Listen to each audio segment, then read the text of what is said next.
Okay, तो साथ ही हमने बताया था कि कैसे हम लोग क्या करेंगे, कैसे हम लोग एरे बनाएंगे और कैसे हम लोग एरे को क्या करेंगे, प्रिंट कराएंगे। उसके अलावा हमने आपको कल वॉइस नहीं आ रही है, वॉइस नहीं आ रही है, वॉइस आ रही है ना?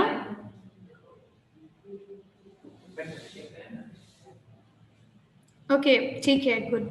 तो कल हमने आपको कुछ चीजें बताई हुई थी। कल हमने आपको बताया था कि एरे और एरे के कुछ फंक्शंस के बारे में।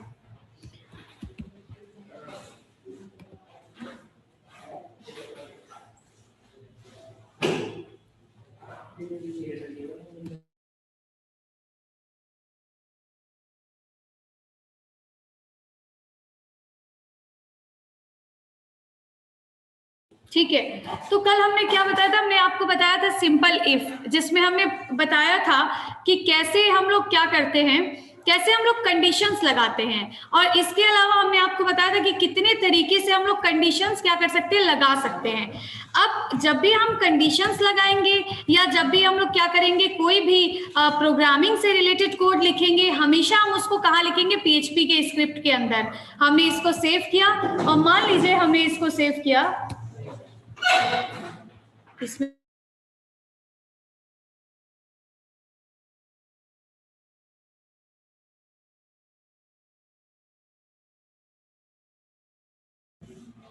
तो मान लीजिए हमने इसको सेव किया, हमने इसका नाम दे दिया इफ स्टेटमेंट। अच्छा, इफ स्टेटमेंट से पहले से है, हमने दे दिया इफ इल्स डॉट PHP। ठीक है, हमने इसका नाम दे दिया इफ इल्स डॉट PHP। अब देखिए यहाँ पे क्या होगा कि जब भी आपको कंडीशन लगानी है या कंडीशन से रिलेटेड या कोडिंग लिखना है, प्रोग्रामिंग से रिलेटेड कोई काम करना है, तो आप हमेशा क्या करेंगे? उसको PHP के स्क्रिप्ट के अंदर ही करेंगे। कल हमने एक तरीके से कंडीशन लगा के आपको क्या की थी, दिखाया था कैसे। हमने लिखा था, एक हमने वेरिएबल बना लिया, मान लीजिए हमने एक वेरिएबल बना लिया और हमने इस वेरिएबल का नाम दे दिया, मान लीजिए हमने दे दिया मैन। वेरिएबल हमने बना लिया, मान लीजिए वी की जगह पे हमने वेरिएबल बना लिया मान लीजिए जेंडर, GEN नाम का। ठीक है, और हमने इसकी वैल्यू क्या दे दी? बाय डिफॉल्ट हमने इसकी वैल्यू दे दी मैन। एक मिनट, क्लिक करो, उसको क्लिक करो, USB नहीं काम कर रहा है, हटा दो। उसके लिए वो चाहिए, ओरिजिनल चाहिए। तो मान लीजिए हमने इसकी वैल्यू दे दी मैन। हमने लिखा एक कंडीशन लगाने के लिए हम हमेशा किस कीवर्ड का यूज करते हैं? इफ कीवर्ड का। हमने लिखा if $gender equals to equal. देखो हमने कल आपको बताया था, अगर आप इक्वल करोगे इसका मतलब होता है ये क्या है? Assignment operator. मतलब आप इधर की वैल्यू को इधर वाले वेरिएबल में असाइन कर रहे हैं, लेकिन हमें क्या करना है? इन दोनों को कंपेयर, कंडीशन में जब लगाना है तो हम इन दोनों के बीच में क्या करेंगे? कंपेयर करेंगे। तो हमने लिखा अगर $जेंडर की वैल्यू क्या है? मैन, तो हमने यहाँ पे कुछ वैल्यू प्रिंट कराई। हमने लिखा इको, हमने लिखा हेलो मैन। ओके, फिर हमने लिख दिया इको, यहाँ पे हमने लिख दिया ब्रेक, हमने लिख दिया BR टैग सेमीकोलन। फिर हमने लिखा इको, फिर हमने लिखा यू आर, कुछ और वैल्यू प्रिंट करा दी। जैसे हमने लिख दिया you are the builder of nation. ठीक है, कुछ इस तरीके का मैसेज हमने प्रिंट करा दिया। कितने लाइन्स हमने प्रिंट कराए? एक लाइन हमने प्रिंट कराया। अब देखिए कंडीशन लगाना हमने आपको पहले भी बताया हुआ था। पहले हमने आपको बताया था कंडीशन लगाना कहाँ पे? C प्रोग्रामिंग जब हमने पढ़ाई थी उसमें भी हमने आपको बताया था कैसे हम लोग कंडीशंस लगाते हैं। क्योंकि ये सारे जो स्टेटमेंट्स है वो किसके अंदर है? इफ के अंदर है, इसलिए ये सारे स्टेटमेंट सिर्फ तभी एग्जीक्यूट होंगे जब इसके ऊपर लिखा हुआ, इफ के साथ लिखा हुआ कंडीशन क्या होगा? ट्रू होगा। तो हमने मान लीजिए इसको रन कराया, इसका नाम है if ills dot PHP। Run कराने के लिए हमें हमेशा जैम्प को, लोकल होस्ट को एक्टिव करना होगा, मतलब जैम्प को ऑन करना होगा। जैम्प में भी हमें किसको ऑन करना होगा? बेसिकली हमें ऑन करना होगा अपाची, जो कि हमारा सर्वर है। और अगर आप MySQL को ऑन आप तब करेंगे जब आप कोई डेटाबेस का काम कर रहे हैं, नहीं भी कर रहे तो आप कर लो, 2 को ऑन कम से कम आपको करना पड़ेगा।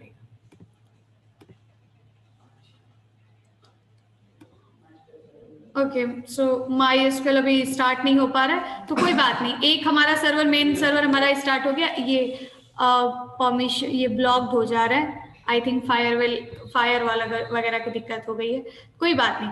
अब ये रन करेगा। तो हमने क्या किया, इसको हम रन कराएंगे कैसे, बाय यूजिंग लोकल होस्ट। ये हमारे सर्वर का नाम है, तो हम लिखेंगे लोकल होस्ट स्लैश, फोल्डर का नाम PHP फोल्डर के अंदर है, और पेज का नाम PHP वाले पेज का नाम, इसका नाम है ifelse.php। और यहाँ आया hello man, you are the builder of nation. साथ ही साथ हमने क्या किया, मान लीजिए अगर हमने आपको प्रिंट करके दिखाया था, हमने बोला इसके अंदर हमने क्या लगा दिया, H1 टैग लगा दिया। इसके अंदर हमने क्या कर दिया, H1 टैग लगा दिया। तो ये H1 टैग जो है वो स्ट्रिंग की तरह प्रिंट होके नहीं आएगा। इस H1 टैग का क्या होगा, हमें क्या होगा, इसका इफेक्ट दिखेगा, मतलब H1 का जो आउटपुट होता है वो।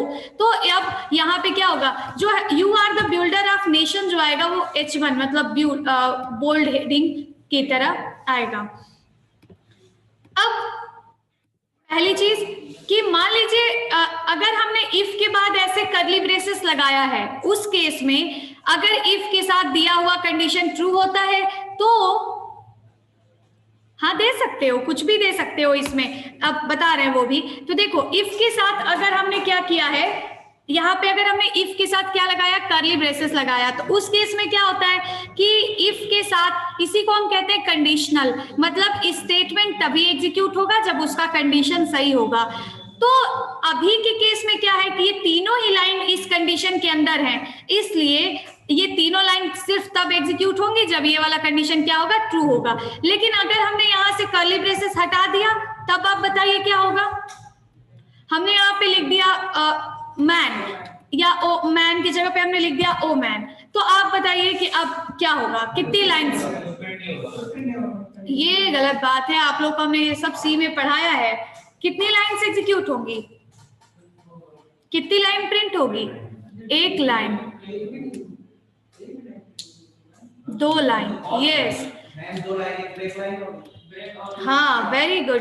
तो अब आप देखिए, अब हमने क्या किया, इसको हमने रिफ्रेश कराया, पहली वाली लाइन एग्जीक्यूट नहीं हुई लेकिन दूसरी वाली, और दूसरी वाली का मतलब ये देखो ऊपर एक ब्रेक आ रहा है, फिर नीचे से ये प्रिंट होके आ रहा है, तो इसका मतलब दो लाइन एग्जीक्यूट हो रही है। क्यों, ये हमने आपको बताया हुआ है। जब भी हम लोग क्या करते हैं, इफ के बाद कर्ली ब्रेसेस नहीं लगाते, तो इफ के ठीक नीचे लिखी हुई बस एक लाइन इफ के अंदर होती है, मतलब अगर कंडीशन ट्रू होगा इसके नीचे लिखी हुई एक लाइन एग्जीक्यूट होगी, अगर कंडीशन फॉल्स होगा वही एक लाइन एग्जीक्यूट नहीं होगी। बाकी सारी ये लाइंस बाहर है, बिल्कुल फ्री हैं, तो ये लाइंस तो हर हाल में एग्जीक्यूट होंगी, चाहे कंडीशन ट्रू रहे चाहे कंडीशन फॉल्स रहे। यहाँ किसी कंडीशन का बाउंडेशन नहीं है ना।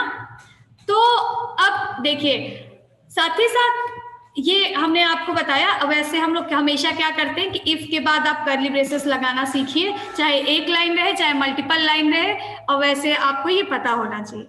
अब हमें पता है, हमने लिख दिया ओमेन, इस केस में अगर हम रन कराएंगे एक भी लाइन एग्जीक्यूट नहीं होगी। हमने यहाँ पे लिख दिया ओमेन हटा के मैन, तो लाइन्स एग्जीक्यूट होंगी।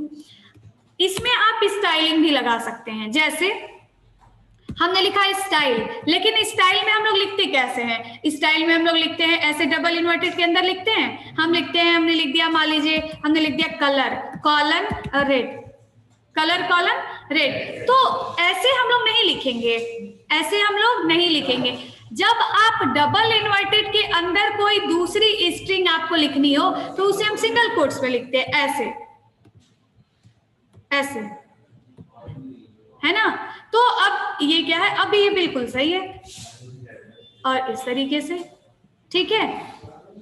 यहाँ आप कुछ भी प्रिंट करा सकते हैं, जैसे देखिए हमने यहाँ प्रिंट करा दिया इको, और आप लोगों ने जावा स्क्रिप्ट तो पढ़ा होगा, पढ़ा है। अब जावा स्क्रिप्ट में हमें पता है कि हमें मैसेज कोई प्रिंट कराना, जावा स्क्रिप्ट का कोड हमेशा स्क्रिप्ट टैग के अंदर लिखा जाता है, हमने स्क्रिप्ट टैग लगा दिया, हमने लिख दिया अलर्ट, और अलर्ट में हमने यहाँ सिंगल कोट्स में लिखा, हमने लिख दिया वेरी गुड, कुछ ऐसा हमने मैसेज दे दिया। अब देखिए क्या होगा, हमने इसको रन कराया, पहले आया वेरी गुड, ये नंबर्स भी। तो ऐसे आप कुछ भी इको में प्रिंट करा सकते हैं। बस आपको ध्यान रखने की जरूरत कहाँ पे है कि जब आपको सिंगल कोट्स के अंदर कोई वैल्यू ऐसी लिखनी हो, जब डबल इन्वर्टेड का काम करना हो, आप उसके लिए सिंगल कोट्स लगाएंगे, क्योंकि आप यहाँ पहले ही डबल इन्वर्टेड लगा चुके हैं। अगर आपने यहाँ पे सिंगल डबल लगा दिया, इसका मतलब ये स्ट्रिंग यही खत्म हो गई, तो भाई ये आगे वाली क्या है ना, डबल इन्वर्टेड की ओपनिंग क्लोजिंग यही खत्म हो गई, तो ये वाली बाहर हो जाएंगी और इसकी वजह से ये सब एरर आने लगेगा। तो अब हम इसके लिए क्या करेंगे, ऐसे करेंगे, ठीक है।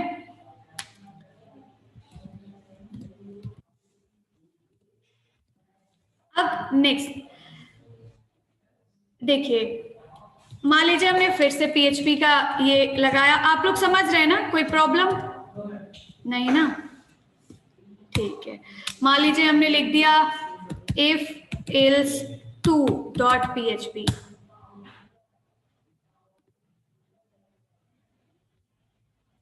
मैम इसमें लाइब्रेरी इंपोर्ट करने की जरूरत नहीं है, नहीं, इसमें लाइब्रेरी इंपोर्ट करने की जरूरत नहीं है, ठीक है। अब हमने लिखा PHP, इसके अंदर आप देखिए, मान लीजिए अभी तक तो हमने क्या किया कि हम क्या कर रहे हैं, हम चाहते हैं कि अगर हम चाहते हैं कि अब आप देखो, जैसे अभी तक आपने क्या किया कि आपने प्रिंट कराया, आपने लिखा मैन, अगर जेंडर की वैल्यू, अगर जेंडर की वैल्यू क्या है, मैन है, तो क्या हो जाना चाहिए। मैं अभी आपको कई लाइन का अगर कोड बता दूं, मैं अगर बोलूं कि क्या होना चाहिए उस टाइम पे, उस टाइम पे क्या होना चाहिए, एक हमने एक प्रॉपर्टी का ऑप्शन बना दिया, मान लो हॉबीज का हमने एक ड्रॉप डाउन मेन्यू हमें बनाना है। अगर मैन है तो उसमें हॉबीज दिखनी चाहिए, क्या क्या, मैन है तो हॉबीज दिखनी चाहिए क्रिकेट, और क्या होती है मैन्स की, सिंगिंग। नेक्स्ट हमने लिख दिया, मान लो हमने लिख दिया फुटबॉल, अच्छा नेक्स्ट हमने लिख दिया प्रोग्रामिंग, ठीक है, इस तरीके से। अब मान लो अगर हमने लिखा, सुनो तो, अब तुम लोग जब एक बात बोल दो तुम लोग अलग ही लेवल में चले जाते हो।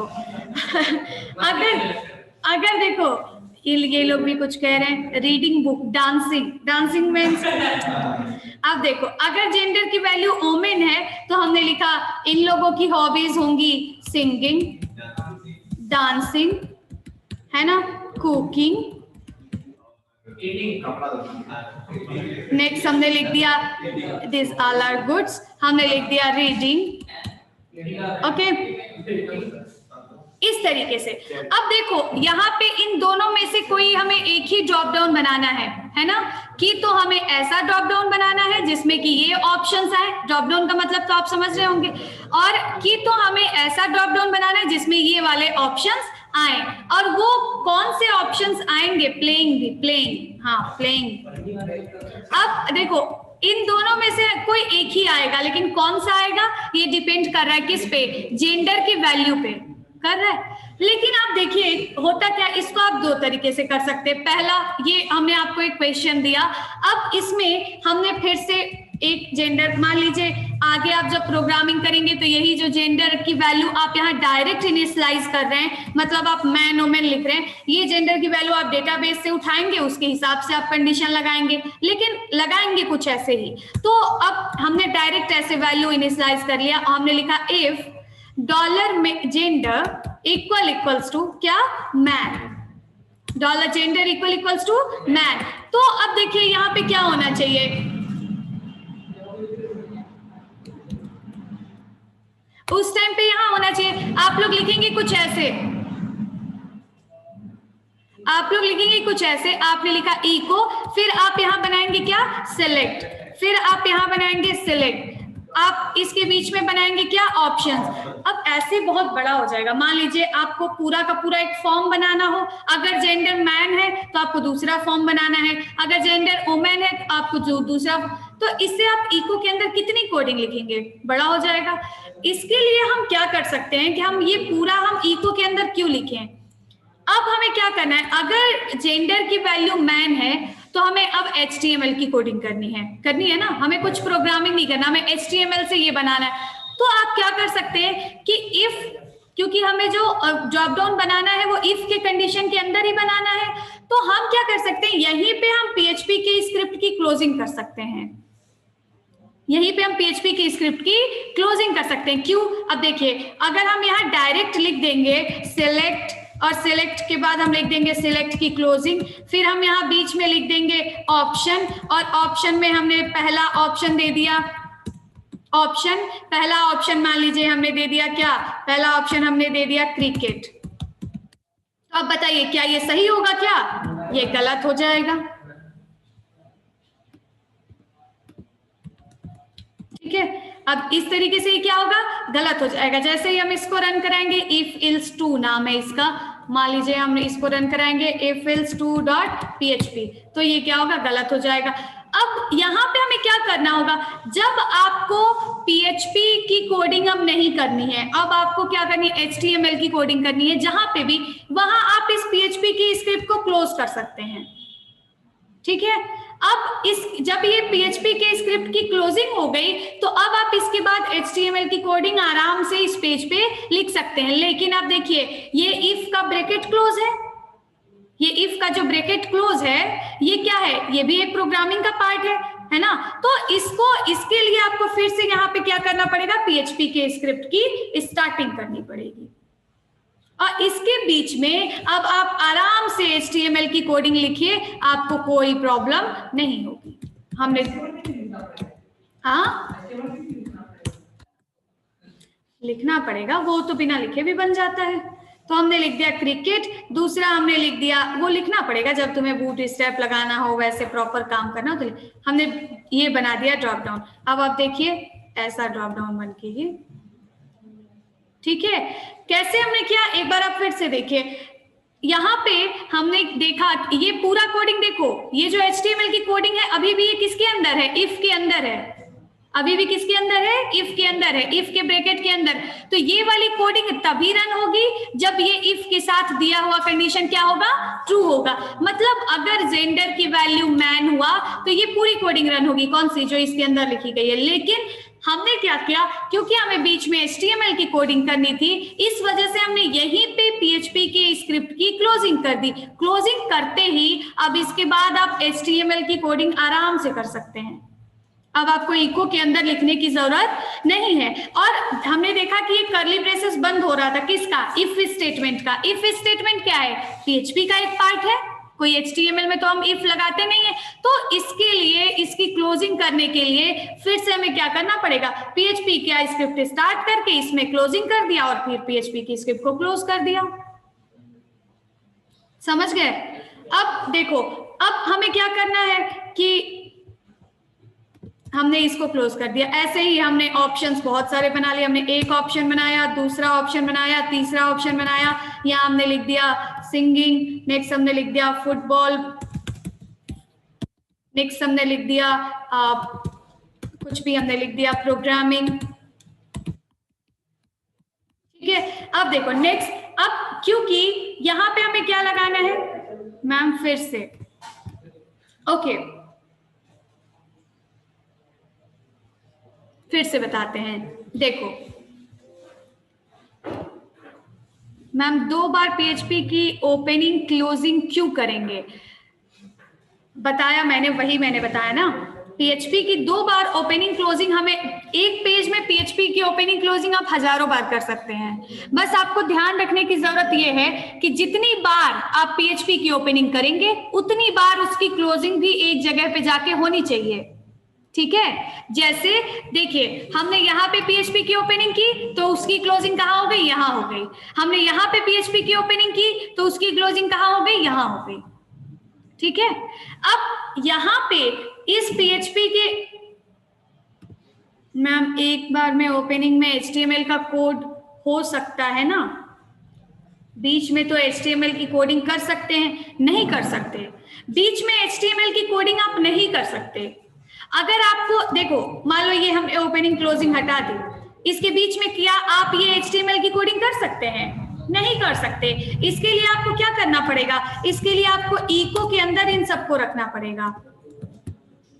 पड़ेगा ना, सेमी कॉलन लगाना पड़ेगा, ऐसे काम करना पड़ेगा, तब जाके ये काम करेगा। अदरवाइज ये काम सिलेक्ट जो है वो सिलेक्ट बन के नहीं आएगा। जैसे आप देखिए हमने इसको रन कराया, अभी ये ठीक है। अभी हमने क्या किया, ये इको हमने हटा दिया, अभी क्या होगा, एरर आने लगेगी। ठीक है, तो अभी मैंने क्या बताया, हमने बोला कि जहां पे भी आपको PHP की कोडिंग के बाद HTML की कोडिंग करनी हो, वहीं पे हम क्या कर सकते हैं, PHP को क्लोज कर सकते हैं। मतलब अब देखो इस पूरे प्रोग्राम में इतने में कौन कौन सी लाइन PHP की है, एक ये वाली लाइन जहां हमने वेरिएबल डिक्लेयर किया PHP की है, हमने इफ लगाया PHP का है, ये कर्ली ब्रेसेस की ओपनिंग की ये PHP का है, यहाँ कर्ली ब्रेसेस की क्लोजिंग की ये PHP का है, तो और ये सारे बाकी किसके हैं, HTML के। तो हम क्या करेंगे, इसके बाद ये कर्ली ब्रेसेस ओपन करने के बाद HTML का कोड स्टार्ट हुआ, तो यहीं पे हम इस वाले PHP को क्या कर देंगे, क्लोज कर देंगे। ये एक पार्ट बन गया PHP के कोड का। और अब हम देख रहे हैं अभी भी एरर आने लगेगी, या फिर ये सब जो है वो ऐसे ही प्रिंट होने लगेंगे, तो हमें क्या करना पड़ेगा, ये जो कर्ली ब्रेसेस है ये कोड की तरह काम करे, PHP ये इफ की क्लोजिंग की तरह काम करे, इसके लिए हमें क्या करना पड़ेगा, PHP की ओपनिंग करनी पड़ेगी। यहाँ देखो ये क्लोजिंग तो हमने की ही है, अब ये क्लोजिंग भी नहीं है, तो हम देख रहे हैं कि ये कर्ली ब्रेसेस किसका पार्ट है, ये इफ वाले का पार्ट है, तो हमें क्या करना पड़ेगा, PHP की ओपनिंग कर दी और बस इसके अंदर ये कर्ली ब्रेसेस ही लिखना था, इसकी क्लोजिंग कर दी, काम खत्म हो गया। ठीक है, इल्स के ब्लॉक को कैसे करेंगे, हाँ अब देखिए यहाँ पे इफ की क्लोजिंग हो गई, इफ वाला ब्लॉक खत्म हो गया ना, इसके अंदर 2 लाइन PHP का था और जो भी था सब खत्म हो गया। अब इसके ठीक बाद हमें क्या करना है, इफ इल्स लगाना है। हमने लिखा इल्स क्या हो, अगर ऐसा नहीं हो, मतलब कि अगर जेंडर की वैल्यू मैन ना हो, हमने लिख दिया ओ मैन। ओके, अगर जेंडर की वैल्यू क्या हो, ओमेन हो, तो उस केस में क्या होना चाहिए, हमने ठीक, अब आपको पता है कि जब भी हम इफ इल्स लगाते हैं तो कैसे रन होता है, इफ के साथ हम कंडीशन देते हैं, अगर यही वाली कंडीशन गलत हो जाती है तो इसके ठीक बाद लिखी हुई इल्स स्टेटमेंट एग्जीक्यूट होता है। मतलब कि जब जेंडर की वैल्यू मैन नहीं रहेगा तो ये इल्स का पूरा ब्लॉक एग्जीक्यूट होगा। ये सब तो हमें पता है ना। जेंडर को यूजर इनपुट ले लीजिए, यहाँ PHP में यूजर इनपुट हम वैसे नहीं लेते हैं स्कैनफ और वैसे, यहाँ यूजर इनपुट होता है टेक्स्ट बॉक्स के थ्रू और ऐसे, वो सब हम आपको बताएंगे थोड़ा आराम से। अभी ऐसे डायरेक्ट इनपुट से आप देख लो, यूजर इनपुट भी बताएंगे। ठीक है, तो अभी वैल्यू चेंज कर करके हम ऐसे ही देख रहे हैं, यूजर से जेंडर की वैल्यू इनपुट पे ऐसा नहीं हो सकता है। यहाँ पे हम यूजर की वैल्यू जो जेंडर इनपुट कराएंगे वो कैसे कराएंगे, वो हम HTML से कराएंगे। जैसे आपने देखा होगा ना कि फॉर्म दिया होता है, फॉर्म में जेंडर सिलेक्ट करना है, हमने सिलेक्ट किया मेन, तो हमारे जेंडर की वैल्यू मेन हो गई, हमने सिलेक्ट किया वुमेन, जेंडर की वैल्यू वुमन। तो ये सब अभी कराया जाएगा। अभी आप देखिए, अब इल्स के अंदर हमें क्या करना है, सेम हमें फिर से वही काम करना है। फिर से हमें क्या बनाना है, सेलेक्ट बनाना है ना, फिर से हमें क्या करना है, सिलेक्ट बनाना है। तो इसके लिए भी कि तो आपके पास ऑप्शन है कि आप इको के अंदर पूरा सिलेक्ट लिख दें, ठीक है, या फिर ये ऑप्शन बिल्कुल सही नहीं है, तो हम क्या करेंगे, इल्स के बाद, अब इस लाइन के ठीक बाद हमें HTML की कोडिंग करनी है, तो यहीं पे हम इस PHP की क्या कर देंगे, क्लोजिंग कर देंगे। और क्योंकि हम देख रहे हैं कि ये कर्ली ब्रेसेस का भी हमें काम है, क्योंकि ये कर्ली ब्रेसेस इस इल्स की क्लोजिंग है, तो इसको भी PHP के अंदर रखना पड़ेगा। PHP की हमने स्टार्टिंग कर दी। अब देखिए इस पूरे प्रोग्राम में कितने PHP के स्क्रिप्ट्स लगे, यहाँ पे 3 लगा। एक ये ओपनिंग हुआ, इसकी क्लोजिंग यहाँ हो गया, एक ये ओपनिंग हुआ, इसकी क्लोजिंग यहाँ हो गई, एक ये ओपनिंग हुई और इसकी क्लोजिंग यहाँ हो गई। जितनी ओपनिंग उतनी क्लोजिंग। अब इस इल्स के यहाँ पे ये बिल्कुल फ्री है, यहाँ पे आप बताइए क्या हम $v = 3 लिख सकते हैं? नहीं लिख सकते। इसके बीच में आप सिर्फ क्या कर सकते हैं, HTML की कोड कर सकते हैं। ओके, यहाँ पे हमने लिख दिया इको, हमने लिख दिया हेलो ओमेन। अब बताओ ये सही है? इको ये पीएचपी की कोडिंग है, इस वजह से यहाँ पे आपको क्या करना होगा, यहाँ आप पीएचपी की कोडिंग नहीं कर सकते क्योंकि पीएचपी का स्क्रिप्ट इसके ऊपर ही बंद हो चुका है। तो यहाँ पे आप आराम से अब HTML की कोडिंग कर सकते हैं, कुछ भी जो आप लोग बनाते। जैसे हमने लिख दिया, मान लो ये सिलेक्ट टैग है, हमने इसको कॉपी कर लिया, पेस्ट कर दिया, और यहाँ पे हमने लिख दिया सिंगिंग। नेक्स्ट हमने लिख दिया, सपोज हमने लिख दिया रीडिंग, और इस तरीके से। अब देखो, अब ये जेंडर के हिसाब, अभी जेंडर की वैल्यू क्या है, ओमेन, तो कौन सा वाला सिलेक्ट टैग बनेगा, ये वाला। ओके, ये वाला रीडिंग, प्रोग्रामिंग, डांसिंग, सिंगिंग। और अब इसी तरीके से मान लीजिए कि हमने इसकी वैल्यू ये कर दी कुछ ऐसा, तो क्या होगा दोनों में से, तब बताओ कौन सा एग्जीक्यूट होगा, इफ वाला कि इल्स वाला, है ना, इल्स वाला, इफ वाला कि इल्स वाला, इल्स वाला ब्लॉक एग्जीक्यूट अपने आप होगा, क्योंकि हम जानते हैं कि जब कभी हम इफ इल्स का यूज करते हैं तो अगर इफ स्टेटमेंट गलत हो जाता है तो हर हाल में इल्स वाला स्टेटमेंट एग्जीक्यूट होगा ही, क्योंकि इसके साथ आपने कोई कंडीशन नहीं लगाया है, तो ये ऐसे एग्जीक्यूट हो जाएगा। हमने ये लगा दिया। ओके, तो ये कौन सा स्टेटमेंट है, ये है इफ और इल्स, जिससे आप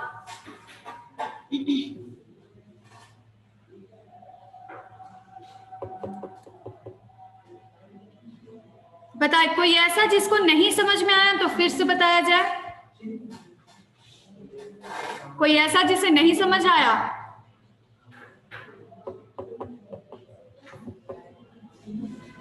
बताओ। आ गया, ओके, वेरी गुड, चलो वेरी गुड। अब ये था आपका कौन सा स्टेटमेंट, जैसे सेम बिल्कुल वैसे सिंटैक्स बिल्कुल सेम है, जैसे आपने सी में यूज किया इफ, वैसे यहाँ भी यूज होगा इफ, जैसे आपने सी में यूज किया था इफ इल्स, वैसे यहाँ भी यूज होगा इफ इल्स, काम बिल्कुल सेम करेगा। बस वहां पे क्या है कि बीच में आप सिर्फ कोड लिख सकते हैं, यहाँ पे आप HTML भी लिख सकते हैं और HTML वेब पेज को भी डिजाइन कर सकते हैं अपने कंडीशन के हिसाब से। जो क्वेश्चन पूछा उसे बता दीजिए, क्या क्वेश्चन पूछा आपने, बताइए। अंबाले, दोबारा PHP लगा के इफ की क्लोजिंग क्यों किया? ओके, दोबारा ये लगा के इफ की क्लोजिंग क्यों किया? HTML की ओपनिंग क्लोजिंग नहीं किए हैं तो कैसे रन होगा HTML का कोड? ऐसा नहीं है भाई, देखो ये मान लो हमारा एक HTML का पेज है, यहाँ पे हमने HTML की ओपनिंग क्लोजिंग नहीं की और इनपुट टाइप ये आपके एक्सटेंशन से रन होगा।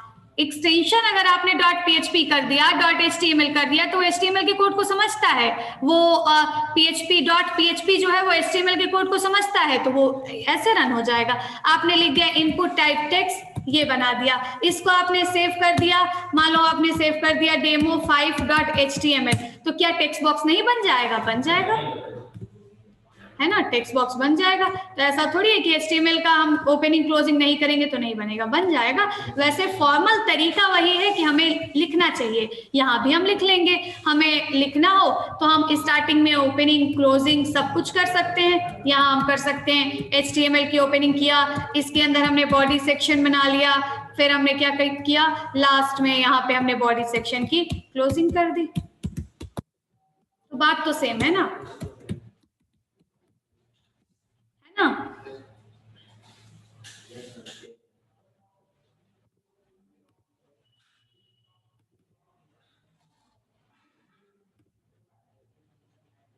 क्लास के बाद वीडियो अपलोड कर दीजिएगा, अच्छा कर देंगे। अब आपको क्या करना है, आपको एक इसी के हिसाब से आपको एक टास्क करना है। क्या आपको, आप लोगों ने देखा होगा हम लोग इनपुट टाइप टेक्स्ट हम लोग बनाते हैं, input type equals to check box हम लोग बनाते हैं। इनपुट टाइप कहीं कहीं पे आपने देखा होगा कि बाय डिफॉल्ट जो है वो क्या होता है, बाय बाय डिफॉल्ट क्या होता है कि आपने देखा होगा मेन और ओमैन, अदर, ऐसे 3 ऑप्शंस दिए हुए, उसमें से पहले से मेन चेक्ड होता है ना। कहीं कहीं पे आपने देखा होगा मेन वाला जो चेक बॉक्स है वो ऑलरेडी क्या होता है, चेक्ड होता है। चेक्ड होने का मतलब, अब देखिए हमने लिख दिया input type equals to check box, इसके बाद हमने लिख दिया HTML की ओपनिंग क्लोजिंग भी कर लेते हैं। हमने लिख दिया HTML बॉडी सेक्शन,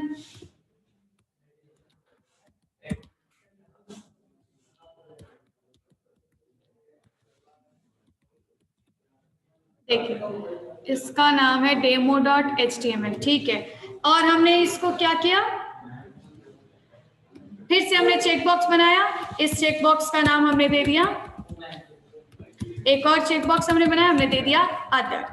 इस तरीके से हमने एक पेज बना लिया, हमने इसको रन कराया, 3 चेकबॉक्स आ गए। चेकबॉक्स क्यों बनाएंगे हम लोग रेडियो बटन बनाएंगे भाई साहब। एक इंसान का जेंडर एक होगा कोई, तो इसके लिए हमें चेकबॉक्स नहीं, हमें क्या बनाना पड़ेगा, रेडियो बटन बनाना होगा। तो हम यहाँ लिखेंगे दिस एंड दिस। अब देखिए इसमें से आप क्या कर सकते, कोई एक आप तब चेक कर पाएंगे जब आप क्या करेंगे, इसका नेम सेम देंगे, है ना। तो ये तो आप लोग जानते हैं, तो हम लोग दे देंगे, हम लोग लिख देंगे नेम इक्वल्स टू, हमने कर दिया GEN जेंडर, इसी को हमने कॉपी किया, यहाँ भी पेस्ट कर दिया और यहाँ भी। अब आपने कहीं कहीं पे देखा होगा कि क्या होता है कि पहले से ही कोई एक जेंडर वो चेक्ड होता है मैन, उसके अलावा आप चेंज कर सकते हैं जरूर। हम चाहते हैं कि हम सेम ऐसे ही एक वेरिएबल बनाएं, कैसे, जैसा अभी हमने बनाया हुआ था ऐसे। अभी आपको ऐसे डायरेक्ट इनिशियलाइजेशन से काम करना है, बाद में अभी हम यूजर इनपुट भी बताएंगे आपको टेक्स्ट बॉक्स से, ठीक है। एक बार पहली वाली फाइल ओपन कर दीजिए, अच्छा ये वाली देख लो,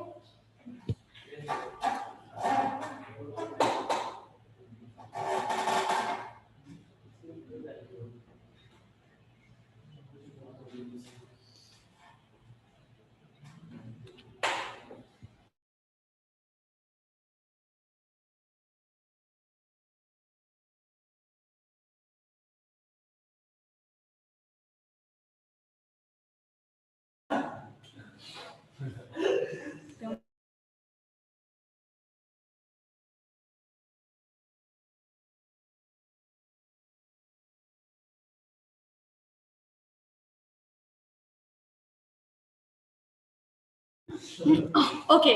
तो देखिए अब ये पहला पेज है, ये आपका दूसरा पेज जो हमने बनवाया था, इसकी बस छोटा, ये इस ऐसे छोटा टेक्स्ट रहता है तो दिखता है, हाँ तो बस ठीक है, इसका स्क्रीनशॉट ले लो। अब नेक्स्ट ये देखो, हम चाहते हैं, ये आपका टास्क रहेगा, टास्क नंबर फर्स्ट, ये आपका टास्क रहेगा। कैसे अपलोड करना है, कहाँ अपलोड करना है, ये सब मैं बताऊंगी। अभी आज मैं आपका अलग अलग ग्रुप बनाऊंगी, तो ये टास्क आपका फर्स्ट रहेगा। क्या आपको ऐसे ही 3 रेडियो बटन्स बनाने हैं, और आपने देखा होगा कि अब जो बाय डिफॉल्ट चेक्ड होके आता है वो कैसे आता है, आप लोग जानते होंगे कैसे आता है। यहाँ पे एक प्रॉपर्टी होती है, कौन सी, चेक्ड प्रॉपर्टी होती है, कौन सी, चेक्ड। अगर आपने इसमें पास कर दिया ट्रू, अगर आपने इसमें पास कर दिया क्या, ट्रू, तो ये क्या होगा, बाय डिफॉल्ट चेक्ड होके आएगा। अगर आपने इसमें पास कर दिया फॉल्स, तो ये चेक्ड होके, ओके तो ये चेक्ड नहीं, चेक्ड प्रॉपर्टी आपने लिख दिया, इसका मतलब ये चेक्ड होके आएगा। चेक्ड में चेक्ड ही भी होता है शायद, checked equals to checked, okay तो ये सब पे काम करता है। तो चेक्ड प्रॉपर्टी अगर आपने लिख दिया तो वो चेक होके आएगा। तो अब देखिए आपको यही करना है, क्या करना है, अगर जेंडर की वैल्यू मैन रहे तो यहाँ पे ये लिखा होना चाहिए, अगर मैन ना, जिस जो जेंडर की वैल्यू जो रहे उसका टेक्स्ट बॉक्स चेक हो, उसका रेडियो बटन चेक होना चाहिए। ये आपका टास्क रहेगा, ये आप लोग करेंगे, हाँ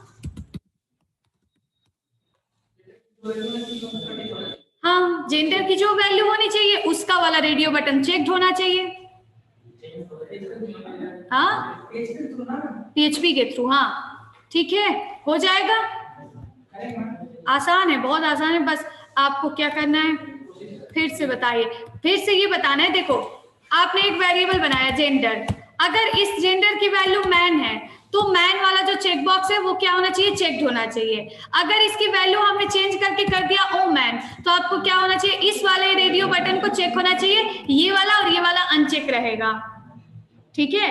और अगर इसकी वैल्यू मान लीजिए क्या है, अदर है, तो उस टाइम पे ये वाला चेक बॉक्स चेक होना चाहिए, बाकी ये वाला और ये वाला अनचेक रहेगा।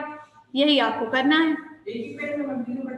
हाँ, अब आप कैसे लगाएंगे वो हम आपको बता रहे हैं, देखिए।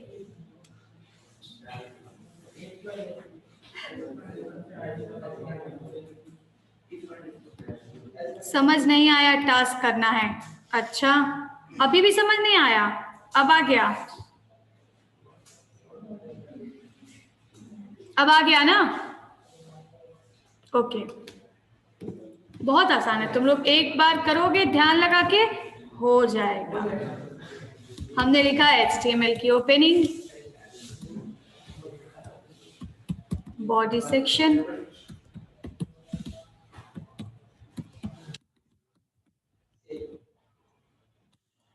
इसका हमने नाम दिया ladder if dot php, ladder if dot php। इस पेज में PHP क्लाइंट साइड कैसे वर्क करता है, PHP क्लाइंट साइड वर्क ही नहीं करता। अगर आपको एक ही पेज में जो है क्लाइंट साइड और सर्वर साइड दोनों काम करना है, तो आप क्लाइंट साइड के लिए जावास्क्रिप्ट लगाइए, सर्वर साइड के लिए PHP लगाइए, इस तरीके से आप काम करेंगे। तो वो तो हम लगा ही सकते हैं, जो एक पेज में हमें जितनी चीजें लगानी है सब हम लगा सकते हैं। अब देखिए,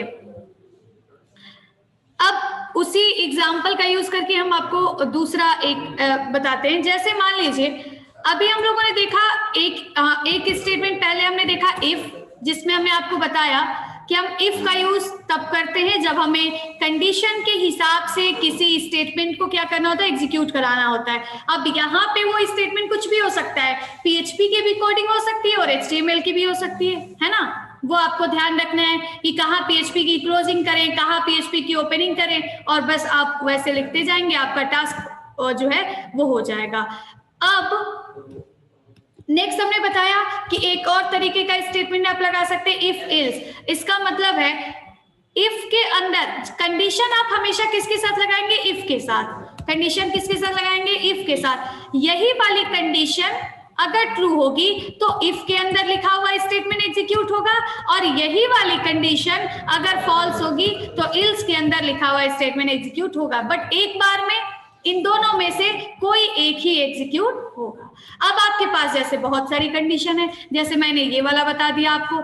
यहाँ पे जेंडर जो है वो सिर्फ ऐसा नहीं है कि एक मेन हो सकता है और उसके अलावा एक कुछ और हो सकता है। यहाँ पे 3 कंडीशंस आ गई, मेन भी हो सकता है, वुमेन भी हो सकता है, अदर भी हो सकता है, और हो सकता है इन तीनों के अलावा यूजर कुछ और इनपुट कर दे, गलती से कुछ इनपुट कर दे, स्पेलिंग मिस्टेक हो जाए। तो यहाँ पे आपको क्या करना है, हर एक कंडीशन को लेके चलना है। तो आपको जब आपके पास मोर देन 1 कंडीशंस रहे तो हम उस टाइम पे किसका यूज करते हैं, उस टाइम पे हम यूज करते हैं लैडर एल्स इफ का, है ना। जब मोर देन 1 कंडीशंस आए और उन सारी कंडीशंस में से एक टाइम में कोई एक ही कंडीशन ट्रू हो, तो उस केस में हम क्या करते हैं, लैडर एल्स इफ का यूज करते हैं। कैसे करते हैं वो आप देखिए।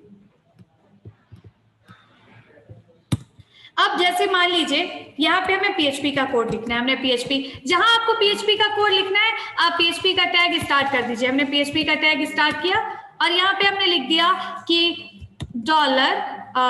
$जेंडर वेरिएबल इक्वल्स टू, यहाँ पे हमने लिख दिया मैन, यहाँ हमने लिख दिया मैन। नेक्स्ट हमने लिखा इफ, क्योंकि ये इफ PHP का है, आपको ध्यान रखना होगा कि ये PHP के अंदर ही लिखा जाना चाहिए। तो PHP के स्क्रिप्ट के अंदर, थोड़ा स्लोली, बहुत लाउडली वॉइस आ रहा है। अच्छा स्लोली बोलूं, मुझे लगता है कि वॉइस नहीं जाएगी इसलिए मैं तेज बोलती हूँ। चलो मैं धीरे धीरे बोलूंगी। ओके, सही कह रही हो, नहीं तो कोई मेरी वीडियो भी देखता है तो मुझे ऐसा लगता है कोई मैं चिल्ला रही हूँ उसमें। ओके, स्पीड स्लो, अच्छा स्पीड स्लो, हम जैसे, चलो ठीक है, रुक जाओ 1 मिनट। ये शुभम, ये जरा सा चार्जर ला दो, वहाँ मेरी वाली केबिन में नीचे लगा होगा कहीं पे।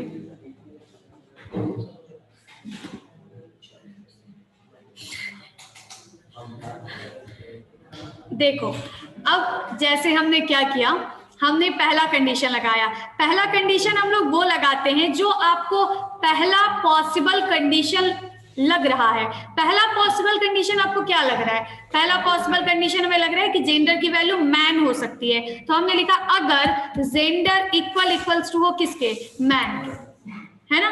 तो उस टाइम पे हमें क्या करना है, ऐसे हमने इसकी ब्रैकेट बना लिया, लेकिन इस ब्रैकेट के अंदर हमें किसकी कोडिंग करना है, HTML की कोडिंग करना है। तो अगर हमें HTML की कोडिंग करना है, उसके लिए हम क्या करेंगे, उसके लिए हम क्या कर देंगे, इसके बाद, इस लाइन के बाद हमें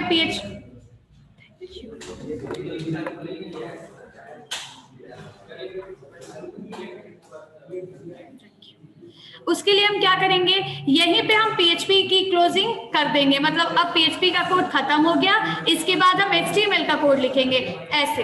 लेकिन आपको ये ध्यान देना होगा, अभिषेक आवाज ना करो भाई, इसके लिए हमें ये ध्यान देना होगा कि हम क्या करें, हमें ये ध्यान देना होगा कि आप ये जो क्लोजिंग कर रहे हैं, अब आप देखिए, जैसे ये क्लोजिंग आपको कहाँ करना है, ये कर्ली ब्रेसेस के पास करना है, लेकिन आपको ये ध्यान देना है कि इफ की जो ओपनिंग और क्लोजिंग है, इसके बीच में ही हमें जो है HTML का कोड करना है, क्योंकि वो HTML का कोड तभी रन होगा जब ये वाली कंडीशन क्या होगी, ट्रू होगी। तो अब हम देख रहे हैं कि यहाँ पे जो इफ की जो क्लोजिंग है वो हमारे PHP के स्क्रिप्ट के बाहर आ गई है। तो उसके लिए हमें क्या करना होगा, यहाँ पे भी हमें PHP का स्क्रिप्ट लगाना पड़ेगा। इसकी क्लोजिंग तो है ही, हमें सिर्फ क्या लगाने की जरूरत है, ओपनिंग लगाने की जरूरत है।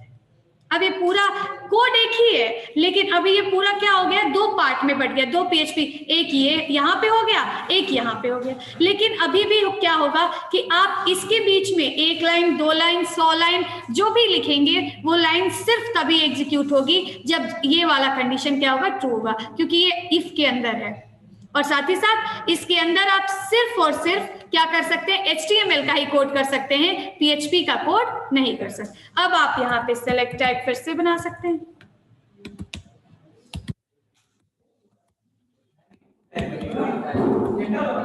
हम जेंडर आपका टास्क है, ये हम ऐसे ही ठीक है। और यहाँ पे हमने ऑप्शन में दे दिया मैन, बस हमने एक ही ऑप्शन दिया।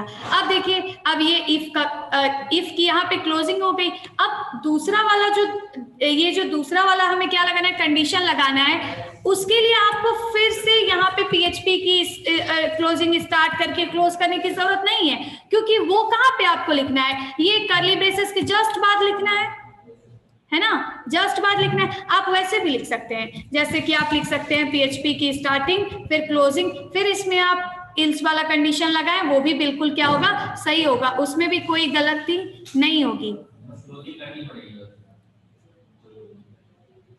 PHP का टैग उतनी बार आपको लगाना पड़ेगा जितनी बार आपको PHP का कोड करना है। इफ, इल्स, ये सब PHP के कोड्स हैं। कर्ली ब्रेसेस की स्टार्टिंग, कर्ली ब्रेसेस की क्लोजिंग, ये सब PHP का है ना, ये सब प्रोग्रामिंग का पार्ट है। बाकी सिलेक्ट की ओपनिंग, ऑप्शन की ओपनिंग, क्लोजिंग, ये सब HTML का पार्ट है। ये तो आप समझ रहे हैं।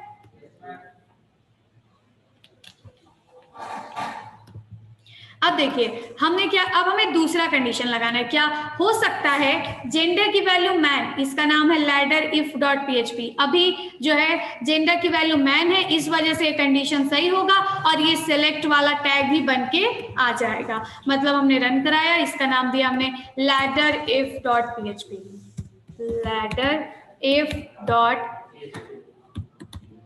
ये देखिए ओके, ये पूरा लोकेशन ही रन हो गया है।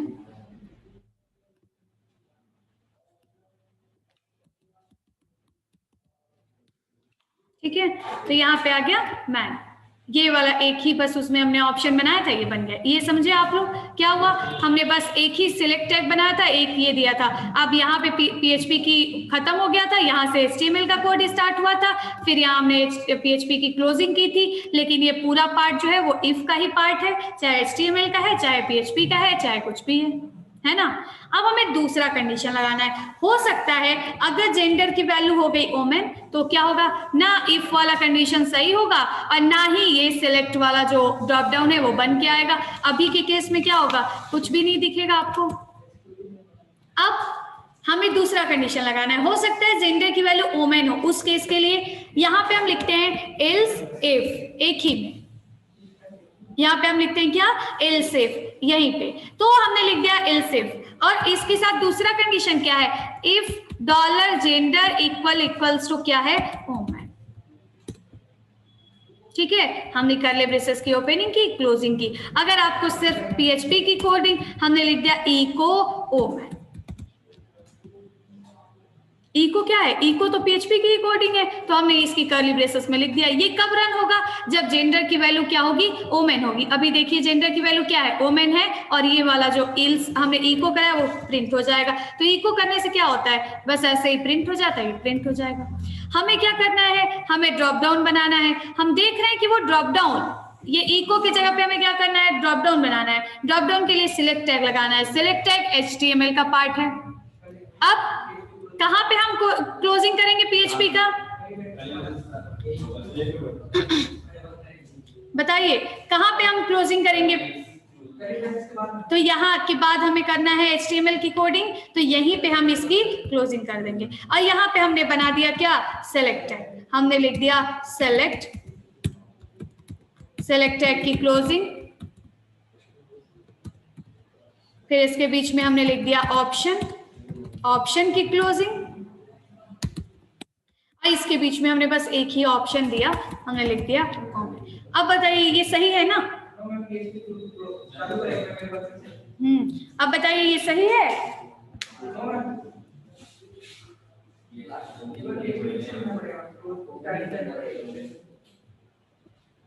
हाँ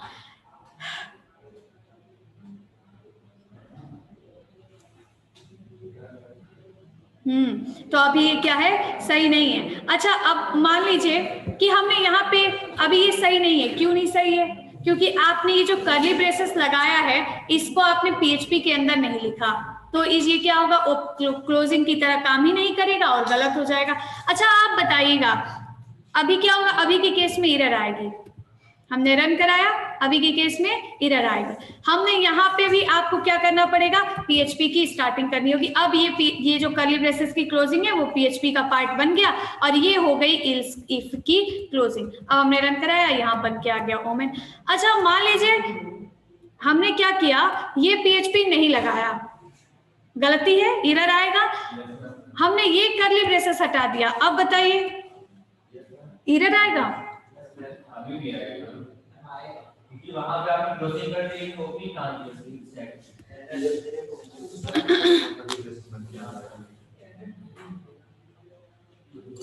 नहीं आएगा,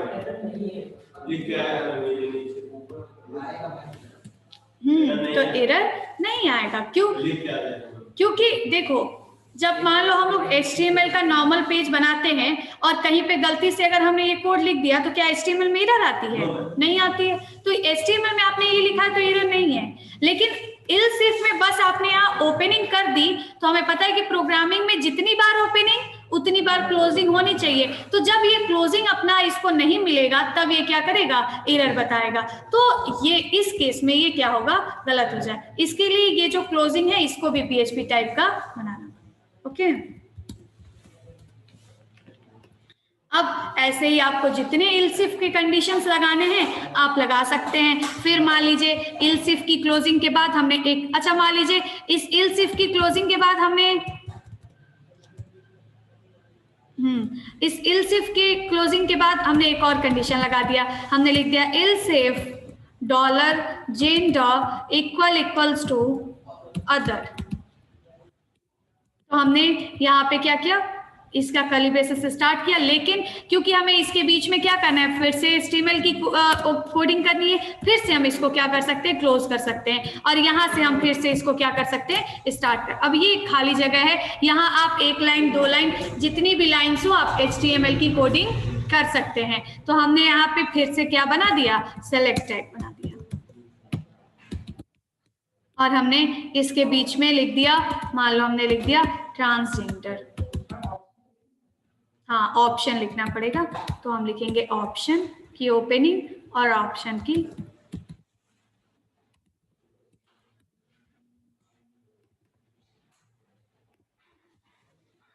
और हमने रन कराया। अभी भी क्योंकि जेंडर वेरिएबल की वैल्यू ओमेन है तो ओमेन वाला रन होगा। हमने लिख दिया अदर, तो अब क्या होगा, अदर वाला रन होगा, बाकी दोनों रन नहीं होंगे। ठीक है, फिर आपको लगता है कि ये अगर हमने कर दिया, बस ये हटा दिया, अब कोई रन होगा, कोई भी रन नहीं होगा, क्योंकि ना तो इफ सही होगा, ना दूसरा वाला इल्स इफ सही होगा, ना तीसरा वाला इल्स इफ सही होगा। उस केस में आप लास्ट में क्या लगा सकते हैं, इल्स लगा सकते हैं। हमने लिख दिया इल्स, और इल्स तो हमने प्रिंट करा दिया, बस एक मैसेज हमने लिख दिया, echo please select a valid gender. Okay, और इस तरीके से क्या होगा, अब के केस में क्या होगा, ये मैसेज जो है ये प्रिंट होके आएगा, कुछ भी नहीं दिखेगा, कोई ड्रॉप डाउन नहीं दिखेगा। समझ गए? तो इस तरीके से हम लोग क्या करते हैं, यहाँ पे वो अब बताएंगे आपको आगे, गेट पोस्ट करना बताएंगे, गेट से सिलेक्ट वैल्यू रिसीव करना, तो उससे हो जाएगा। जो हम सिलेक्ट करेंगे वो हमें वैल्यू मिल जाएगी, उसके हिसाब से हम कंडीशन लगा देंगे, क्योंकि कर्ली ब्रेसेस ना लगाने पर 1 लाइन। ठीक है, बताइए, समझ रहे हैं ना आप लोग? आप लोग बताएं भैया, आप लोग तो समझ रहे हैं।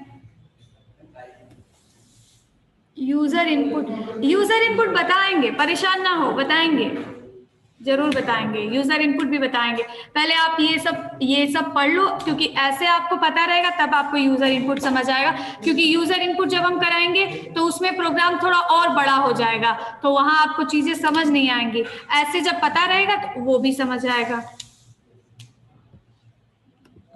ठीक है,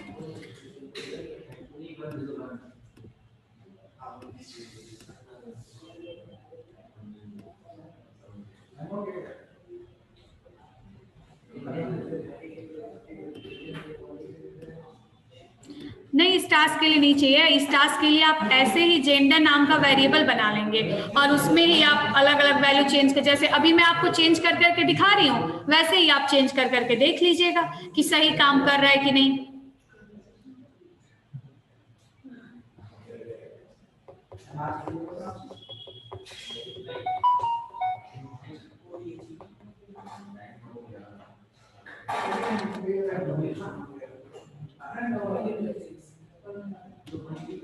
18 लाइन के बाद कोड दिखा देते, हाँ दिखा रहे हैं, देखो 17 तक आप स्क्रीनशॉट ले लो, उसके बाद का ये। अभी 1 ना भेजो, अभी क्लास चलेगी, 6:30 बजे हमने स्टार्ट किया।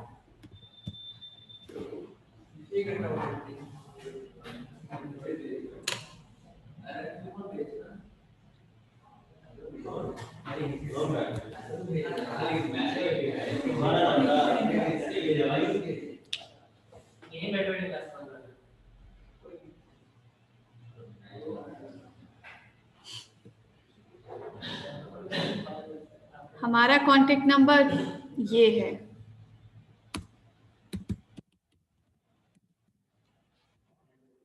ये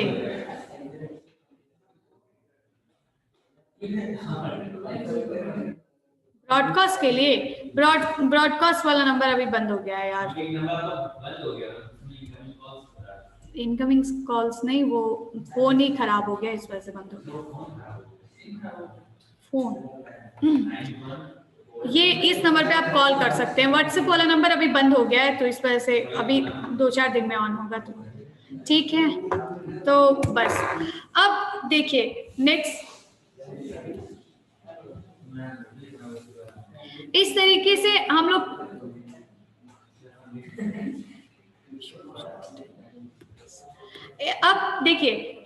तीन कंडीशंस बताए, तीन तरीके से कंडीशन लगाना। जब सिर्फ आपके पास एक कंडीशन हो तो इफ, जब आपको के पास एक ही कंडीशन हो और ट्रू एंड फॉल्स दोनों पे काम करना हो तो इफ इल्स, और जब आपके पास मल्टीपल कंडीशन हो तो आप कई बार, एक बार आपको लगाना पड़ेगा इफ और उसके बाद हर बार आपको लगाना पड़ेगा क्या, इल्स इफ, फिर इल्स इफ, फिर इल्स इफ और लास्ट में एक बार आप इल्स भी लगा सकते हैं, जो कब एग्जीक्यूट होगा, जब ऊपर वाले सारे कंडीशंस क्या हो जाएंगे, फॉल्स हो जाएंगे। ये कुछ नॉर्मल सा इसका सिंटेक्स होता है कंडीशंस का, यही तो है। हाँ, अब नेक्स्ट है स्विच। देखिए, जैसे आप सी प्रोग्रामिंग में स्विच स्टेटमेंट का यूज कर सकते हैं, वैसे आप यहाँ पे भी स्विच स्टेटमेंट का यूज कर सकते हैं।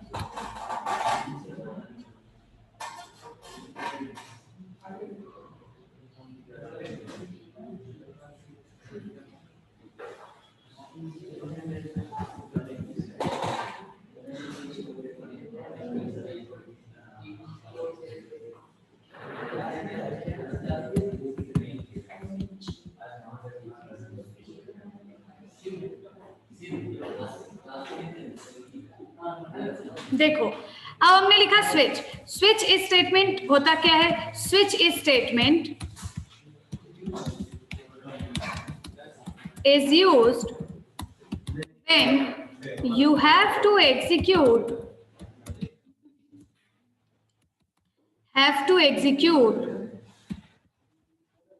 different statements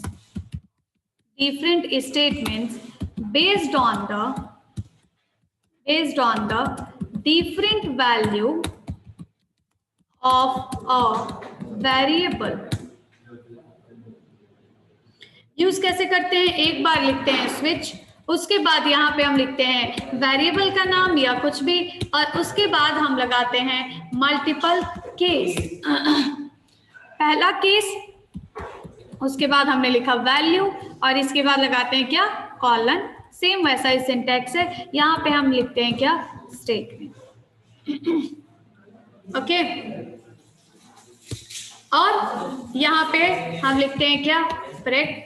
इसके बाद आप दूसरा केस बना सकते हैं, केस फिर सेम वैसा ही सिंटेक्स होगा, वैल्यू, फिर यहाँ पे हम लिखेंगे क्या, स्टेटमेंट, फिर इसके बाद ब्रेक। ऐसे ही आपको जितने केसेस बनाने हैं उतने केसेस, अलग अलग केसेस आप क्या कर सकते हैं, बना सकते हैं।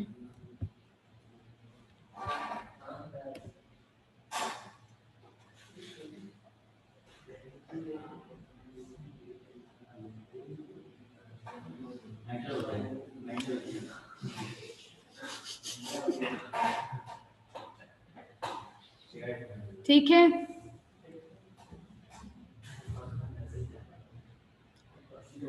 तो इस तरीके से हम लोग स्विच स्टेटमेंट का यूज करते हैं। जैसे अब स्विच स्टेटमेंट जो है आपकी प्रोग्रामिंग में बहुत इंपॉर्टेंट है। कई जगहों पे आपको स्विच का यूज अलग अलग वैल्यूज के हिसाब से करना होता है। जैसे देखिए,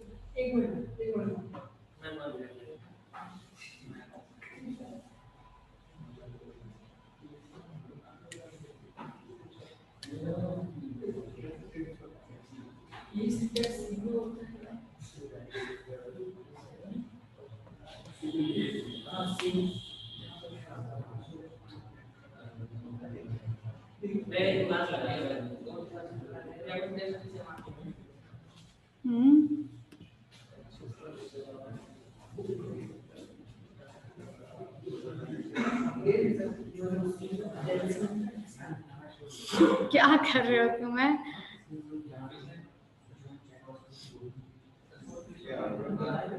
अभी मैं क्या सोच रही थी, मैं भूल गई।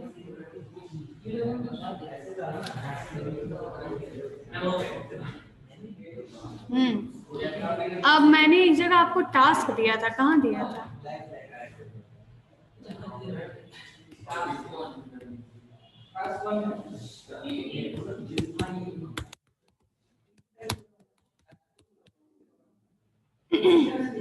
आपको क्या करना है, कैलकुलेटर बनाना है।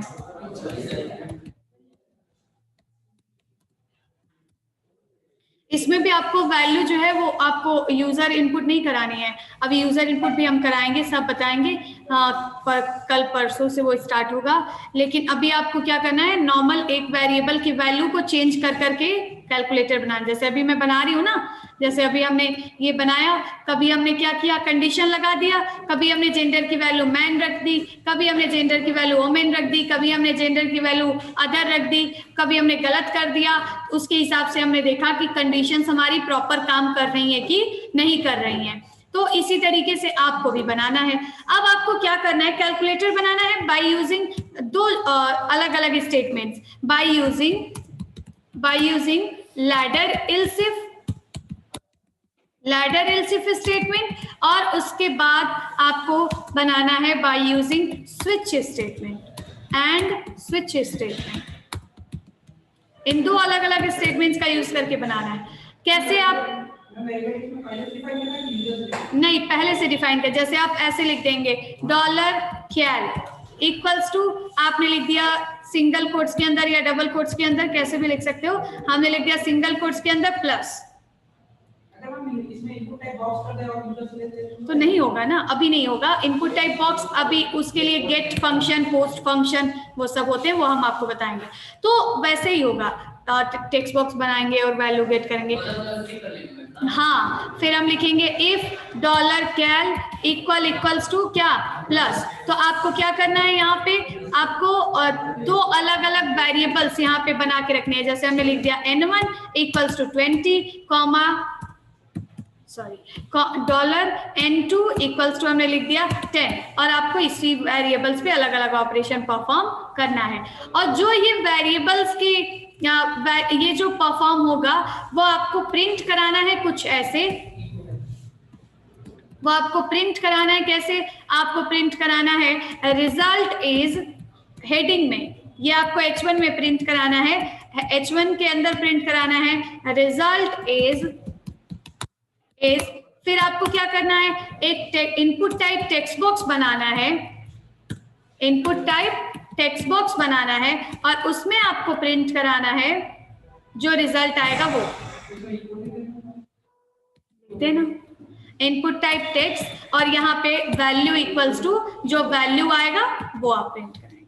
ठीक है, हाँ, वैल्यू जो, अब यहाँ पे अगर आप ये इनपुट टाइप, अब आप देख, अगर ये इनपुट टाइप इसके बीच में ना, हाँ, तो इसके बीच में अगर आप PHP के स्क्रिप्ट से बाहर हैं तो आपको इसके बीच में PHP का स्क्रिप्ट लगाना पड़ेगा। ऐसे लगाएंगे PHP, फिर यहीं पे PHP की क्लोजिंग कर देंगे और लिख देंगे इको $N1 प्लस $N2, ऐसे कर। ठीक है, तो ये प्रिंट जो आप कराएंगे, ये पहले रिजल्ट इज आएगा H1 में, फिर जो वैल्यू आएगी, प्लस हो तो प्लस करके, माइनस हो तो माइनस करके, मल्टीप्लाई हो तो मल्टीप्लाई करके, वो वैल्यू किस में प्रिंट करनी है, टेक्स्ट बॉक्स में प्रिंट करना। ठीक है, ये एक, हाँ, ये प्रिंट करना है जैसे वो हमने बताया कि हाउ टू शो मैसेज को कैसे दिखाना है, वो ऐसे दिखाना है। पहले H1 में ये दिखाना है, फिर इनपुट टाइप में रिजल्ट दिखाना है। ठीक है,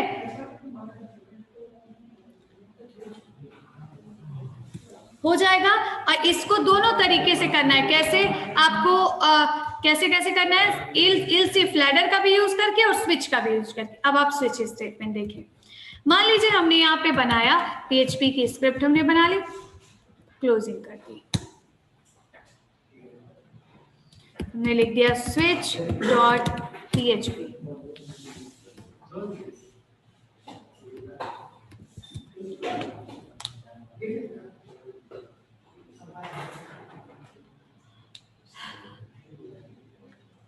अच्छा, आपको क्या करना है कि इस वाले प्रोग्राम में आपको ऐसे रिजल्ट नहीं प्रिंट कराना है, आपको कुछ ऐसे प्रिंट कराना है। ये इनपुट टाइप आपको 3 बनाने हैं, इनपुट टाइप आपको 3 बनाना है।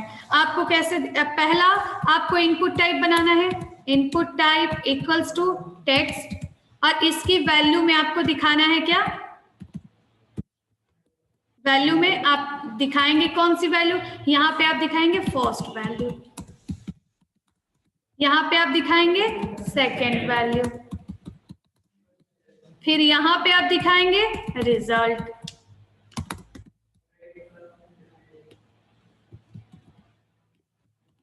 ठीक है, ऐसे समझ गए ना। ऊपर ऐसे रिजल्ट इज लिख के आएगा और नीचे ऐसे 3 टेक्स्ट बॉक्स बने रहेंगे, पहले में पहला, दूसरे में दूसरी वैल्यू, तीसरे में तीसरी वैल्यू। मतलब इसके वैल्यू में आप किस वेरिएबल की वैल्यू प्रिंट कराएंगे, n1 की। इस वाले की वैल्यू में किसकी वैल्यू प्रिंट कराएंगे, किसकी वैल्यू प्रिंट कराएंगे, और इसके में कौन सी प्रिंट कराएंगे, जो वाला इफ सही होगा उसके हिसाब से, प्लस रहेगा तो प्लस करके, माइनस रहेगा तो ऐसे। हाँ गुड, ठीक है। तो ये ऐसे आपको बनाना है, अभी हमने समझा दिया कैसे बनाना है, आप लोग बनाइएगा और बना के आप लोग दिखाइएगा। स्विच स्टेटमेंट देखिए, हम लोग जानते हैं कि स्विच स्टेटमेंट का यूज हम सिर्फ वहां कर सकते हैं जहां पे आपको क्या हो, एक एक वैल्यूज मिल रही हो, आपको एक फिक्स वैल्यू मिल रही हो और उसी फिक्स वैल्यू के हिसाब से अलग अलग स्टेटमेंट को एग्जीक्यूट कराना हो। जैसे हमने बोला कि अगर हमने आपको एक वेरिएबल दे दिया, या मान लीजिए हमने आपको जेंडर की वैल्यू दे दिया, यहाँ जेंडर की वैल्यूज जो होंगी वो क्या होंगी, फिक्स होंगी। एक मैन हो सकती है, दूसरी वोमेन हो सकती है, तीसरी अदर हो सकती है, चौथा हो सकता है कि कुछ गलत वैल्यू टाइप कर दें। अब जैसे कहीं पे जब रेंज दिखा रहा है, जैसे डेट ऑफ बर्थ के हिसाब से अगर आपको मान लीजिए कोई कंडीशन लगाना है, आपको कुछ ऐसा कंडीशन लगाना है कि अगर किसी का डेट ऑफ बर्थ 1990 से लेके 2000 तक हो, तो आपको क्या करना है, प्रिंट कराना है कि यू आर टू ओल्ड, ठीक है, या आपको प्रिंट कराना है यू आर ओल्ड। अगर मान लो किसी का एज 2000 से लेके या 2001 से लेके क्या हो 2020 हो, तो आपको प्रिंट कराना, आपको एक मैसेज प्रिंट कराना है। क्या प्रिंट कराना है, आपको लिखना है कि you are young, you are young. अब कुछ इस तरीके से अलग अलग आपको कॉन्सेप्ट्स करना हो तो आप क्या करेंगे, कुछ और सोच रहे हो,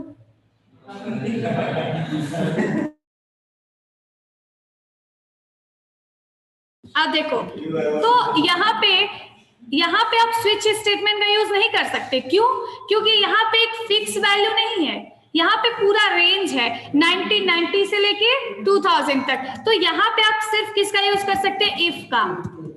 हमने लिखा if $year is greater than or equals to 1990 and $year is less than or equals to क्या 2000। तो हमने यहाँ इक्वल में लिख दिया अपना मैसेज, फिर हमने दूसरा मैसेज दे दिया, हमने लिख दिया इल्स इफ, फिर हमने यहाँ कंडीशन लगा दिया $year is greater than or equals to 2001 and $year is less than or equals to क्या 2020। तो हमने यहाँ इको में प्रिंट करा दिया अपना दूसरा वाला मैसेज, है ना। क्यों, क्योंकि यहाँ पे रेंज दिखाना है कि 1990 से बड़ा हो या बराबर हो और 2000 से छोटा हो, इसके बीच में कोई भी वैल्यू आए तो हमें यही वाला स्टेटमेंट हर बार एग्जीक्यूट कराना है ना। तो यहाँ आप स्विच स्टेटमेंट का यूज नहीं कर सकते, यहाँ आप किसका यूज करेंगे, इल्स इफ लैडर का, ठीक है। स्विच स्टेटमेंट का यूज आप कहाँ कर सकते हैं, जहां एक फिक्स वैल्यू हो। जैसे हमने बोला अगर ईयर की वैल्यू 1990 है तो आपको प्रिंट कराना है यू आर टू ओल्ड, अगर ईयर की वैल्यू 2000 है तो आपको प्रिंट कराना है कुछ और, इस तरीके का। तो स्विच स्टेटमेंट का यूज इस तरीके से हम क्या करते हैं, जब भी आपको बहुत बड़ा रेंज दिखाना हो, कोई greater than equals to less than equal का कंपैरिजन करना हो, तब के केस में आप इल्स इफ लैडर का यूज करेंगे। जब एक एक वैल्यू मिले और उस वैल्यू के हिसाब से अलग अलग स्टेटमेंट हो तो वहां आप स्विच का यूज कर सकते हैं। इल्स इफ लैडर का भी कर सकते हैं, स्विच का भी कर सकते हैं, ऑप्शन है आपके पास। स्विच जो होगा वो आपको इजी होगा यूज करना, ठीक है, क्योंकि बार बार कर्ली ब्रेसेस की ओपनिंग क्लोजिंग ये सब आपको नहीं करना पड़ेगा। हटा दिया। अब देखो हमने इसी तरीके से एक वेरिएबल बना लिया आई, और हमने आई की वैल्यू मान लो हमने दे दिया क्या 1, आई की वैल्यू हमने दे दिया क्या 1। हमने लिख दिया स्विच, और स्विच में हमने वेरिएबल डाल दिया, कौन सा वेरिएबल, आई वाला वेरिएबल। मतलब कि यहाँ आई लिखने का मतलब है कि हम आई की वैल्यू के हिसाब से बहुत सारे कंडीशन लगाना चाह रहे हैं, ठीक है, यहाँ पे आई लिखने का मतलब है कि आई की अलग अलग वैल्यू के हिसाब से हम बहुत सारी क्या करना चाह रहे हैं, कंडीशन लगाना चाह रहे हैं। अब पहला कंडीशन हमने लिखा, अगर यूजर ने 1 इनपुट किया तो आपको मैसेज प्रिंट कराना है कि user wants to insert a value in DB, in database. Next हमने लिख दिया कि अगर यूजर ने 2 इनपुट किया, that means user wants to delete a data a value in, या हमने लिख दिया फ्रॉम डीबी। कुछ इस तरीके का मैसेज हमने लिख दिया। अगर यूजर ने 3 इनपुट किया, that means user wants to update value in DB. ठीक है, तो यहाँ पे क्या है कि ये अलग अलग एक एक फिक्स वैल्यूज हैं और इन्हीं के हिसाब से हमें अलग अलग कंडीशन, अलग अलग स्टेटमेंट एग्जीक्यूट कराना है। तो यहाँ पे हम वही वाली वैल्यू, वही वेरिएबल स्विच के ब्रैकेट्स में देते हैं जिसके हिसाब से हमें कंडीशन लगानी हो। अब आप लिखेंगे केस, पहला केस। आप पहले केस के आगे वो वैल्यू लिखेंगे जो आपको लग रहा है कि इस वेरिएबल की पहली वैल्यू क्या हो सकती है। हमें लग रहा है इसकी वैल्यू हो सकती है 1, हमने लिख दिया केस 1। अब ये केस 1 कब सही होगा, देखो केस 1 और केस का हम क्या बनाते हैं, ब्लॉक। ब्लॉक कैसे बनता है, केस 1 और इसके नीचे लिखा हुआ ब्रेक। ये पूरा किसका ब्लॉक है, केस 1 का ब्लॉक है। इसका मतलब जब $i की वैल्यू 1 होगी तो इसके बीच में लिखा हुआ स्टेटमेंट एग्जीक्यूट होगा। ओके, जब $i, क्यों, क्योंकि स्विच के साथ $i लिखा गया है। जब $i की वैल्यू 1 होगी तो स्विच के ये केस 1 के अंदर, क्यों, क्योंकि $i और या केस के बाद लिखी हुई वैल्यू मैच कर रही है, इस वजह से ये वाला केस सही होगा। हमने दूसरा केस बनाया, हमने लिख दिया केस 2। अब कॉलन, केस 2 के बाद लगाते हैं हमेशा कॉलन। अब यहाँ हमने लिख दिया ब्रेक। इसका मतलब यहाँ लिखा हुआ कोड तब एग्जीक्यूट होगा जब $i की वैल्यू 2 हो, ऐसे नॉर्मली। अब आपको करना क्या, हमें ये प्रिंट कराना है। हमने लिख दिया इको, और इको में हमने यही वाला मैसेज डाल दिया। फिर हमें क्या करना है, केस 2 में भी हमें क्या करना है, इको ही कराना है। हमने लिख दिया इको और यहाँ पे हमने ये वाला मैसेज डाल दिया। ऐसे ही हम क्या करेंगे, एक जितने आपके पास कंडीशन है उतने आप क्या बनाएंगे, केस बनाएंगे। हमने तीसरा केस बना लिया केस 3 और लिख दिया इको, और यहाँ पे हमने लिख दिया यूजर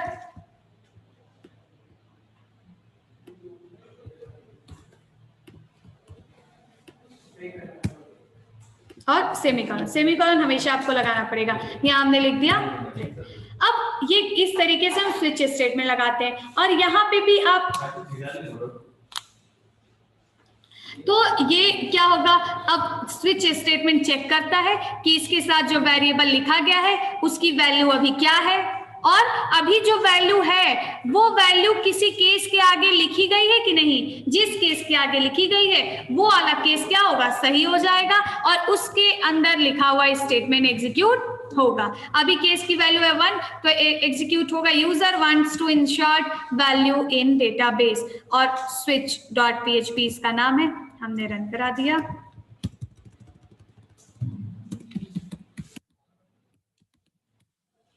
ठीक है, हमने इसकी वैल्यू चेंज करके कर दी, $i की वैल्यू हमने कर दी क्या 2, हमने किया, ये दूसरा वाला मैसेज आ गया। हमने इसकी वैल्यू चेंज करके कर दी 3, तो कौन सा केस सही हो जाएगा, थर्ड वाला case, wants to update. Next हमने इसकी वैल्यू कर दिया 4, अब क्या होगा, कोई केस नहीं सही होगा, इस वजह से कुछ भी प्रिंट नहीं होगा।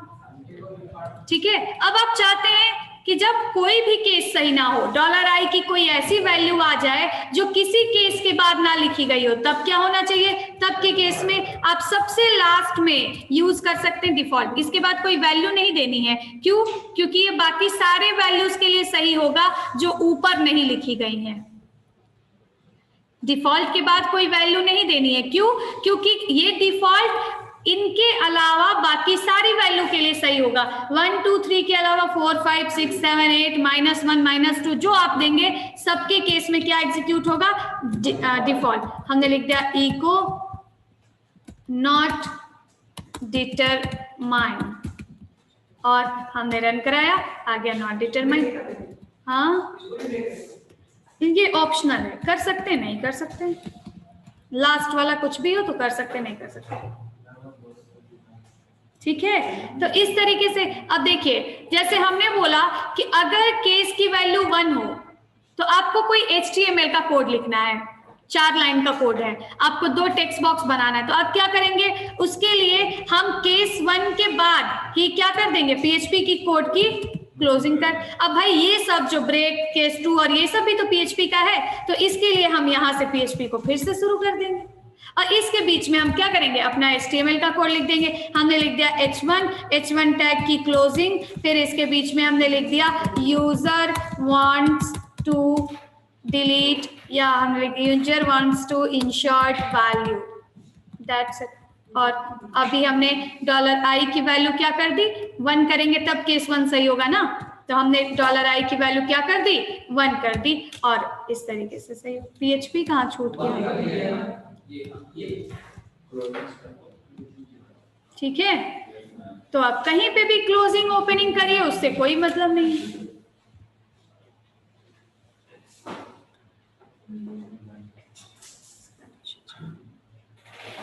हाँ, एक बार वैल्यू दे सकते हैं उसी से। देखो इसमें एक एक वैल्यू से कंडीशन चेक होती है, ये समझ लो।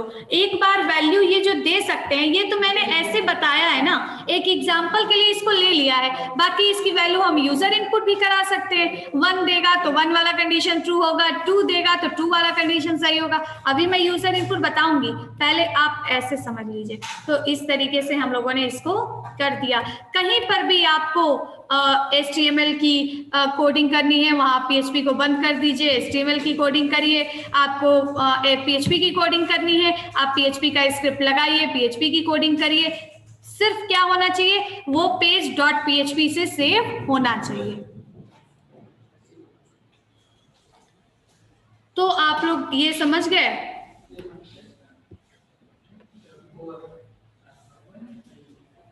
बताइए ये समझे आप कि नहीं समझे?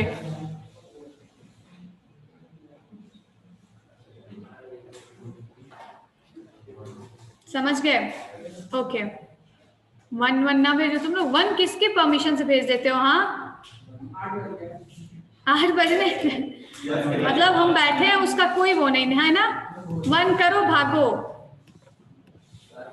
देखो अब नेक्स्ट कल की क्लास में आपको बताया जाएगा कि हम लोग यहाँ पे लूप का यूज हम लोग कैसे करते हैं। यहाँ पे हम एक और तरीके का लूप लगा सकते हैं जो कि है फॉर ईच लूप, तो वो भी आपको बताया जाएगा कि हम लोग कैसे लगाते हैं। और साथ ही साथ while loop, do while loop, for loop, ये सब लगा ही सकते हैं, तो वो भी आपको बताया जाएगा। और उसके बाद आपको यूजर इनपुट PHP में कैसे लेते हैं, वो आपको मेन चीजें स्वीटी सिंह। ओके अच्छा, और मैंने कल बोला था रजिस्ट्रेशन करने को कि जो भी न्यू स्टूडेंट्स हैं वो रजिस्ट्रेशन कर लें techpile.in/online ट्रेनिंग पे, और बहुत सारे स्टूडेंट्स ने नहीं किया।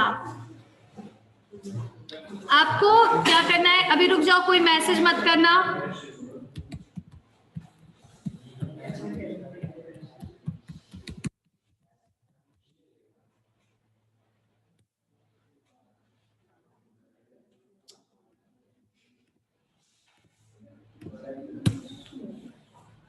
आपको इस लिंक पे रजिस्ट्रेशन करना था उन सारे स्टूडेंट्स को जो कि क्या है, न्यू स्टूडेंट्स हैं, या जो B4 B5 B6 से नहीं हैं। तो आप लोग देख के कर लीजिए। और आई होप कि आप लोग समझ रहे हैं, जो आज मैंने 2 टास्क दिया वो आप सारे लोग कंप्लीट करेंगे ना? बताओ, सब लोगों को कंप्लीट करना है, और अगर आप कंप्लीट नहीं करेंगे तो आप समझ नहीं पाएंगे कैसे लिखा जाता है, कैसे क्लोज किया जाता है। दोनों टास्क कंप्लीट करके मुझे आप सेंड करेंगे ग्रुप में भेजिएगा, ठीक है? और ग्रुप में सारे लोग इसका फोटो खींच के भेजेंगे, बाकी मैं बताऊंगी कि कहाँ सेंड करना है, कहाँ अपलोड करना है, कल बताऊंगी, कल की क्लास में। हाँ, आउटपुट का फोटो खींच के भेजना है। Okay, thank you for the class. आप लोग जा सकते हैं। हाँ, बस आउटपुट का। Okay, thank you.